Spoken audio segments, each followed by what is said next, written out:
I think there's a steadfast solidity about it.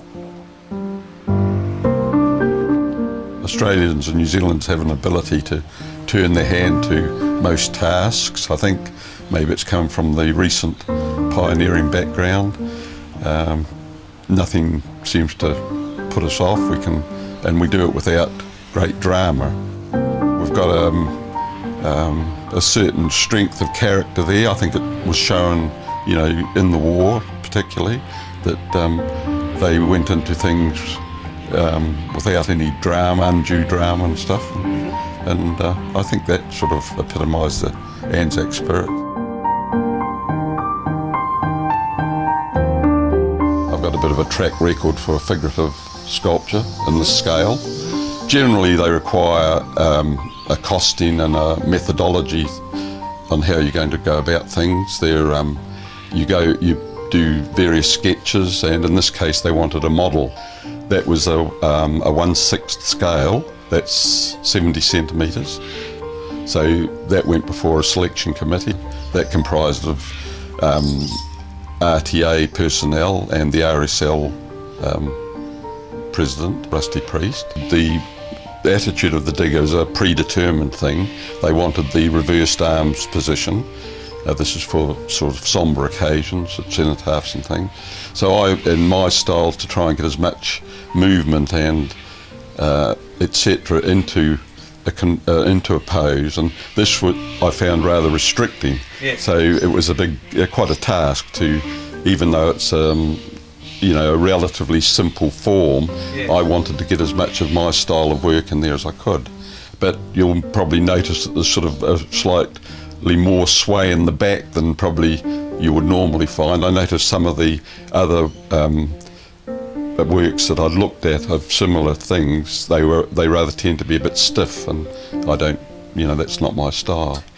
There's other things come in there as well. I think I feel that he's you know, he's showing a lot of concern for his, you know, the lost mates and things like that. I think there's a reverence there sort of for that sort of thing. I feel that came through, and I was quite chuffed when it happened. But you know, you just work away, and that came through in the full scale, not in the small model. You know, I was trying. It happened as I was sculpting. Like the features on the face were saying something that I really wanted to it happened. It just happened. And those things, it's like all art. You've got to know when to stop. Prior to the bridge being named Anzac Bridge, the base was already positioned there for a big abstract sculpture, and quite interesting. And when the name was changed to Anzac and the RSL got involved, that's when they decided to do this figurative concept. So I think the fact that he's, in a way it was ideally suited because he's facing west towards the setting sun. So all these things sort of played a part, you know, they were all important aspects. I don't think I think the soldier itself is quite different to the bridge is very modern. I like the contrast. I think had it been a modern sculpture, it would have possibly got lost within the bridge itself. Artists have got to be aware that without good basic form, often the sculpture's never going to be any good. So the first thing is to get the good, very strong basic form. If it's not there, then I don't think it'll work. It's amazing. I've had really amazing responses. And I guess 90% or 99% of them have come from people driving past in cars. But they've picked up things in the attitude and that thoughtful look. They seem to pick up on things like that I really never expected. And it's come from people that probably aren't artistically minded, but they just seem to see something there.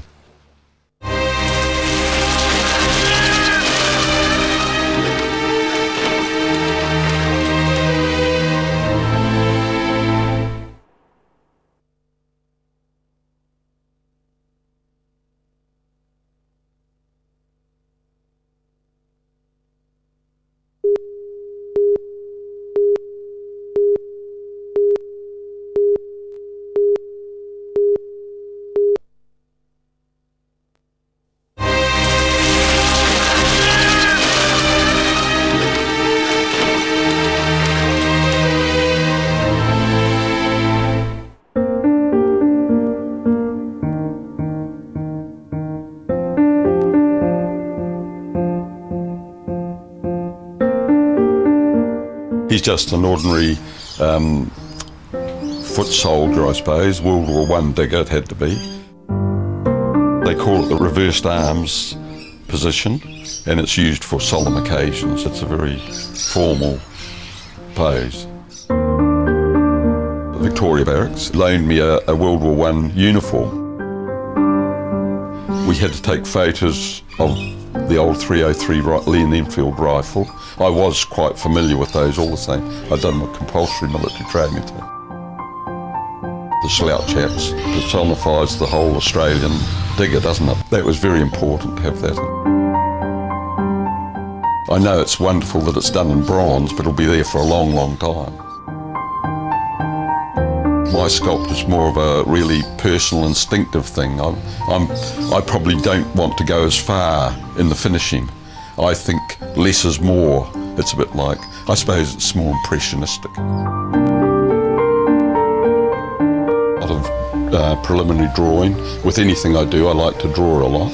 I think it's very important with any sculpture too, to do lots of pre-studies. And I do small models and play around with those.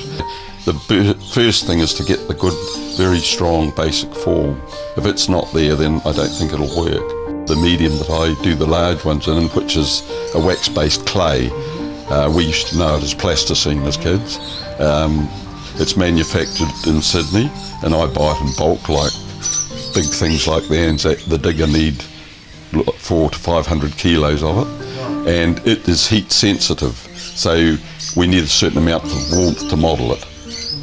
But the beauty of it is it doesn't dry up. Then we build our large armature. We scale up with pointing measurements off the small one, multiplying each measurement 7 times, and we try to find an inner core that we can build our framework onto. So I work with hollow section steel on the large ones.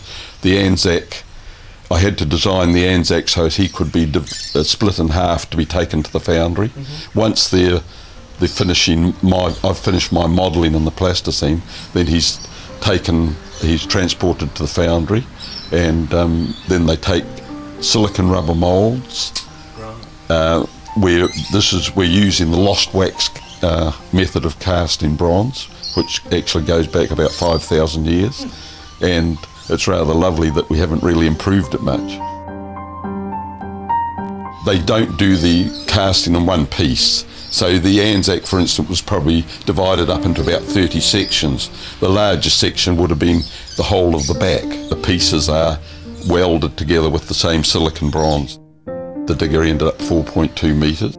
I think with the background of the bridge and the Sydney cityscape, it had to have that height, or it would have been totally lost, I think. When I'm working on big things, it's certainly getting limited for space. I would dearly love a big shed out in the country somewhere. But it has worked, and I mean, I've just had to make it do. With big works, I've had trouble getting far enough away from them to really get a good perspective. I know with the digger, I had to get way back at the end of the section and look back, and I saw visually the knees were too low. So I had to get the big 12-kilo hammer out and belt it round a bit. And often you go in with angle grinders and welders, and you get small fires with the plasticine and stuff. So there's lots of things you've got to put up with in this game.